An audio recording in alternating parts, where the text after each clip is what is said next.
Asal-usul DANSA, dari gerakan manusia purba hingga jadi seni dunia.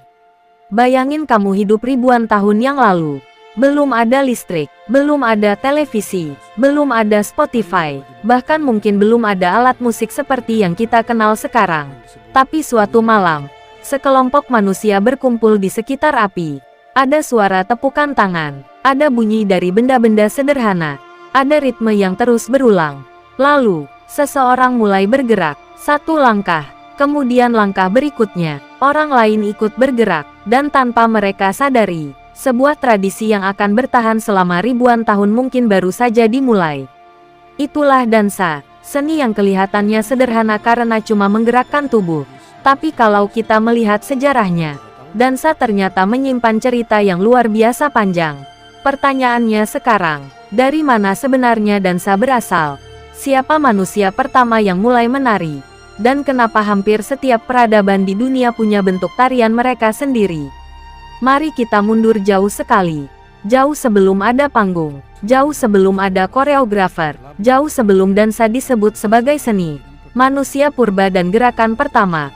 Kita memang nggak punya rekaman video manusia purba sedang menari. Jadi kita nggak bisa menunjuk seseorang dan berkata, nah, ini manusia pertama yang menciptakan dansa. Tapi para peneliti menemukan berbagai petunjuk bahwa gerakan berirama sudah menjadi bagian dari kehidupan manusia sejak masa lampau. Kenapa? Karena manusia memiliki sesuatu yang sangat unik. Kemampuan untuk membuat dan mengikuti pola, suara, ketukan, gerakan, dan ketika pola tersebut dilakukan bersama-sama, muncullah sesuatu yang mirip dengan dansa. Bayangkan sebuah kelompok manusia berkumpul.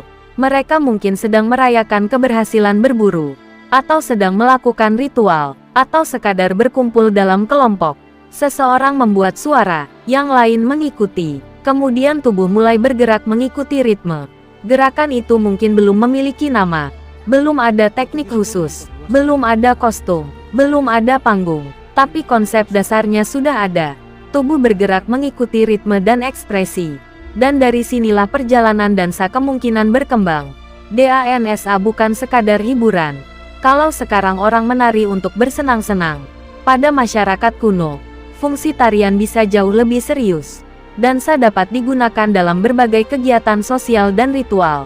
Misalnya untuk merayakan hasil panen, untuk menyambut kelahiran, untuk upacara tertentu, untuk mempersiapkan diri sebelum perang, atau sebagai bagian dari penghormatan terhadap kekuatan yang mereka yakini. Jadi pada masa itu, menari bukan cuma, wah, lagunya enak, tapi bisa menjadi bagian penting dari kehidupan masyarakat. Gerakan tubuh menjadi bahasa. Ketika kata-kata belum cukup, tubuh berbicara. Ketika seseorang ingin menunjukkan kegembiraan, tubuh bergerak. Ketika sebuah kelompok ingin merayakan sesuatu, mereka bergerak bersama, dan menariknya. Pola seperti ini ditemukan dalam banyak kebudayaan. Artinya, dansa bukan milik satu bangsa.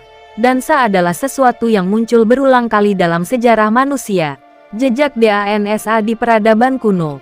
Sekarang kita masuk ke dunia peradaban kuno. Salah satu tempat yang memberikan banyak petunjuk tentang tarian masa lalu adalah Mesir kuno. Dalam berbagai peninggalan seni Mesir, kita bisa melihat gambaran orang-orang yang melakukan aktivitas dengan gerakan tubuh tertentu. Ada penari dalam kegiatan hiburan, ada tarian dalam acara sosial, dan ada pula tarian yang berkaitan dengan ritual. Artinya, tari sudah menjadi bagian dari kehidupan masyarakat, bukan cuma dilakukan oleh satu kelompok, tetapi hadir dalam berbagai kesempatan. Hal yang mirip juga terlihat dalam kebudayaan Yunani kuno. Bagi masyarakat Yunani, tarian memiliki hubungan dengan kehidupan sosial, pendidikan, pertunjukan, dan kegiatan keagamaan. Bahkan dalam beberapa tradisi mereka, tarian bukan sesuatu yang dianggap remeh. Tarian bisa menjadi bagian dari pembentukan karakter dan kehidupan masyarakat. Jadi kalau hari ini kita melihat dansa sebagai hiburan, bagi masyarakat kuno, konsepnya bisa jauh lebih luas. Dansa adalah bagian dari kehidupan. Dari ritual menjadi pertunjukan, seiring berkembangnya masyarakat, tarian juga mengalami perubahan. Awalnya mungkin dilakukan bersama-sama dalam kelompok.